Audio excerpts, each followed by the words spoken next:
Hello, friends. Welcome to Creative Medicine. In this lecture, we will learn about Ethacrynic acid. Ethacrynic acid is actually a derivative. It is a derivative of phenoxyacetic acid. This is a loop diuretic with different chemical class. This has a different chemical class which is of phenoxyacetic acid.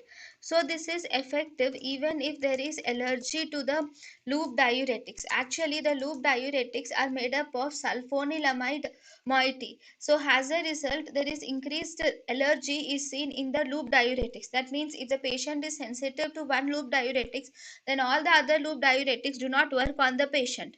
So in them ethacrynic acid can work because ethacrynic acid does not contain sulfonilamide moiety. It is actually a phenoxyacetic acid derivative. Then but the side effects of this ethacrynic acid are it is actually ototoxic, it is gastrotoxic causing gastrointestinal side effects, and it is also causes poor absorption. The whether this ethacrynic acid has a very steep dose response curve, so you should be very cautious while using this ethacrynic acid. thank you and thank you for watching.